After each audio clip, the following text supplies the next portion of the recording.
Hello and welcome back to another update where I cover the latest developments throughout the front line in the Russo-Ukrainian war. It is your host Web Union, and in this one there are numerous advances across the front line in favor of the Russians and a single advance in favor of the Ukrainians. The Russians managed to advance in the northwest of Liman and the northeast of Seversk, where they are encircling the Ukrainian forces counterattacking northeast of the town and the Ukrainian fortified positions in the area.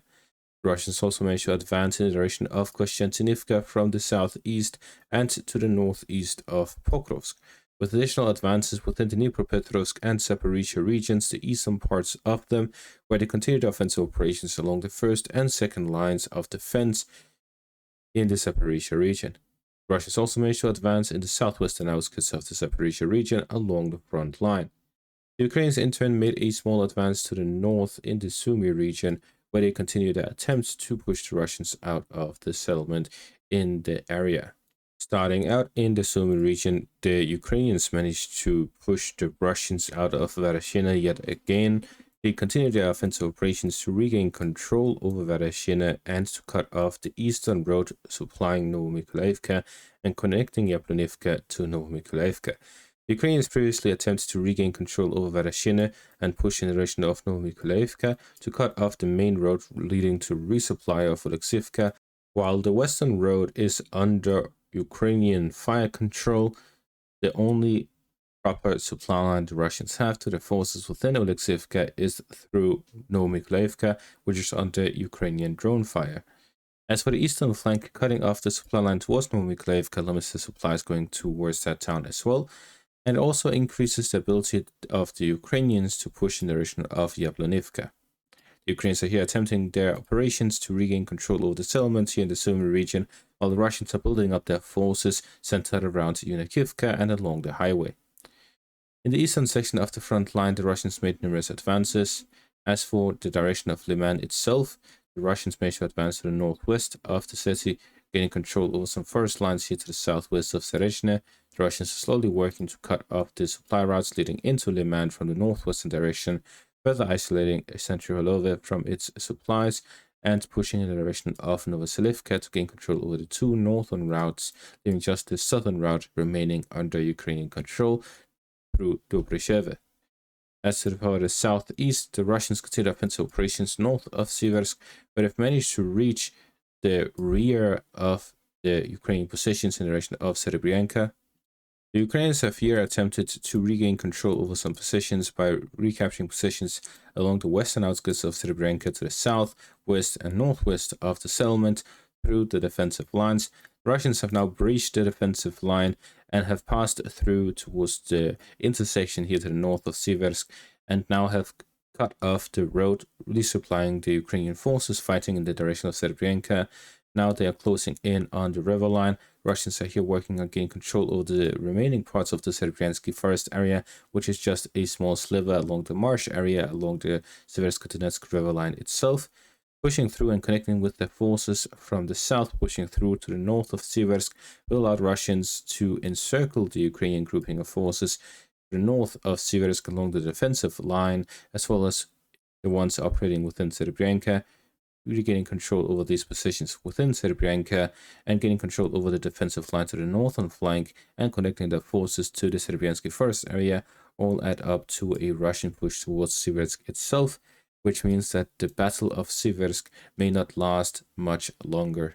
Going down to the Bakhmut, Chasiv Yar, Kostiantynivka direction, the Russians have managed to gain control over the defensive line to the east of Kostiantynivka and have reached deep within the Dacha area just on the outskirts of the city.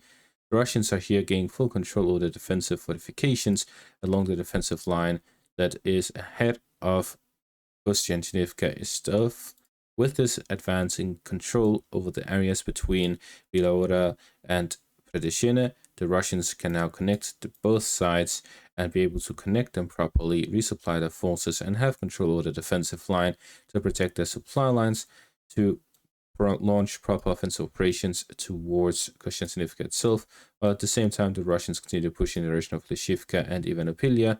The Russians are slowly gaining control over the positions of the Ukrainians outside of Kostiantynivka on the southern, southeastern, and northeastern flanks, which allowed Russians to attack the city itself from 3 separate directions. To the northeast of Pokrovsk, the Russians counterattacked the Ukrainian offensive operations here east of Sofivka, where they were looking to regain control over the defensive lines. The Russians in turn counterattacked and managed to regain some positions they have recently lost to stabilize the situation here northwest of Poltavka and redevelop the offensive operations to cutting off the supply route between the Ukrainian forces in the Chasiv directions with the ones here to the northeast of Pokrovsk. Gaining control over this road allows the Russians to supply their forces between Chasiv Yar and Sofivka and to expand their offensive operations in that direction to cut off the Sofivka road from reaching in the direction of Shahova and Dnipropetrovsk. If the Russians also strengthen offensive operations to the southeast of Chasiv Yar and are able to cut off the intersection here to the northwest of Shahova, the Russians can encircle the Ukrainian forces within Shahova and Dnipropetrovsk, where their main forces are launching their counteroffensive operations following the Russian original push. The Russians would be able to encircle this grouping of forces, gain control over the northern flank, and secure their positions on the western bank of the river line to the northeast of Pokrovsk. This means that the Ukrainian offensive operations to the south become more and more risky the more the Russians advance to the east of Sofivka, as all of their forces can end up encircled and out of supplies. In the southeastern outskirts of the Dnipropetrovsk region, the Russians managed to gain control over Berezove. They've also managed to secure the outskirts of Novomykolaivka, and despite some reports by some Ukrainian sources that the Ukrainians are counterattacking in the direction of Ternova, the Russians now have full control over Berezove, which secures the western flank, and with control over the road between Sosnivka in the north and Novomykolaivka in the south, the Russians have significantly improved the logistics of the area and will slowly be pushing the Ukrainians back out of this area here along the pocket, along the second defensive line. The Russian objective here is to gain full control over this defensive section, to connect with the forces along the first defensive line, and to continue defensive operations in the westward direction.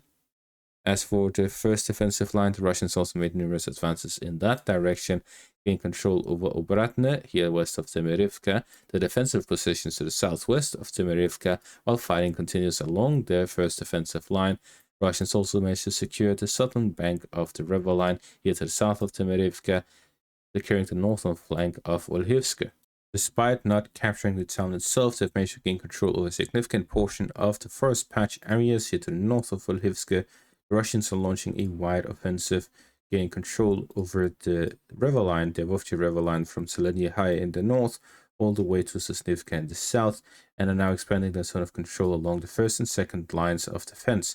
Again, the Russians are pushing through the first and second lines of defense to gain control over the highway north of Holyaipole, as well as Holyaipole itself, to establish a logistical hub here on the eastern outskirts of the Zaporizhzhia region to bypass the defensive lines of the Ukrainians by flanking these defenses from their weak spots and gaining control over the logistics, which will significantly bolster the Russian offensive capabilities. As for the southwestern outskirts, the Russians have crossed into the northern parts of Stepanohirsk. As we see with this located footage, the Russians are now operating not just in the northwestern Dacha area, but also the central parts of Stepanohirsk, as the Russians continue offensive operations to gain full control over the southern bank of the river line and then cross over into the northern bank to gain control over Stepanohirsk, the fortified positions on the outskirts of the settlement along the Dnieper River itself, and then to enter into the first line of defense here in the western outskirts of the Zaporizhzhia region. Gaining control over the western fortifications will allow the Russians to establish offensive operations in the direction of Orhiv itself. And similar to Holyaipole, gaining control over Orhiv will establish for the Russians a significant logistical hub for further offensive operations towards the second line of defense, a connection through the north of Holyaipole to flank the fortified positions of the Ukrainians, will also allow the Russians to breach the second line of defense here north of Orhiv, significantly bolstering their offensive capabilities and launching offensive operations towards the logistical hubs within the Dnipropetrovsk and Zaporizhzhia region to flank the Ukrainian positions in the vicinity of Zaporizhzhia and to gain control over both defensive lines ahead of the city itself to begin the battle over the city. In conclusion, what we're seeing is that the Russians continued offensive operations all across the Donetsk region, but also expanding to the Zaporizhzhia region, where the Russians yet have to gain control over the Donetsk, Zaporizhzhia, and Kherson regions. Their main efforts are taking place within the Donetsk region, where they are slowly grinding through to gain control over Pokrovsk, Kostiantynivka, Liman, Seversk, and the vicinity of these settlements and cities. Getting control over these will allow Russians to gain control over significant logistical hubs, allowing for the siege of the Sloviansk-Kostiantynivka line. As for the Zaporizhzhia region, the battle is taking place over the first and second lines of defense of the Zaporizhzhia region and Dnipropetrovsk region from the flanks, where the Russians are breaching these defensive fortifications and then flanking them from the rear, getting control over part by part. As for the international situation, according to NATO reports, Russian drones flew into Romanian airspace this time around. None flew into Polish airspace, but this time around it was only 1 or 2 drones, and they were not shut down. They fell due to maximum range being reached.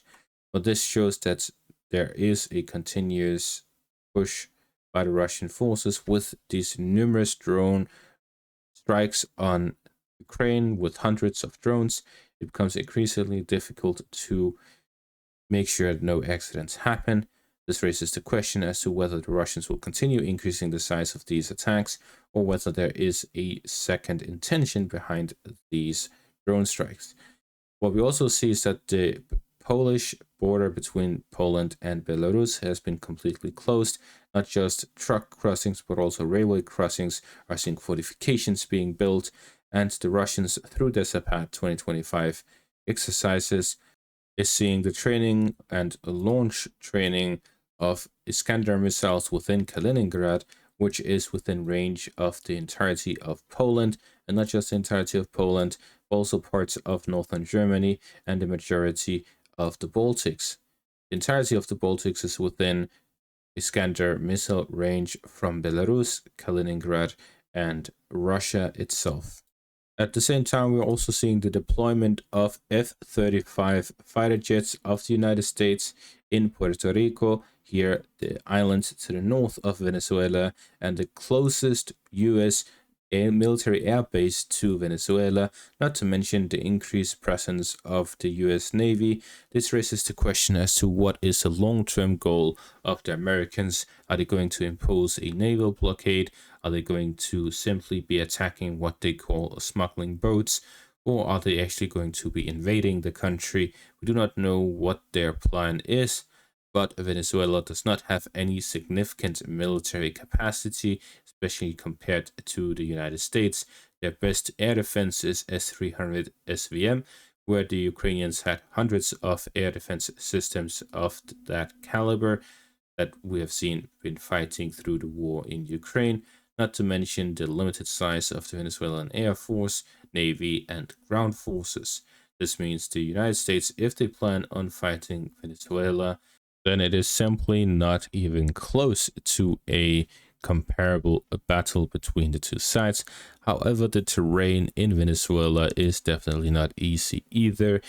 It was also a significant advantage to the United States in the battle within Vietnam, but with numerical numbers of Vietnamese soldiers, their creative use of traps and the terrain, they were able to hold on for a very long time, and the United States had a lot of firepower that they simply could not use because it ended up with too many civilian casualties and not enough military gains.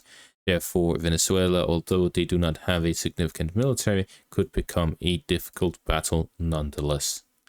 And that is going to be all for this update. Thank you for watching. Make sure to leave a like, subscribe, check out my Patreon and YouTube membership for additional content. Thank you for watching and have a great day.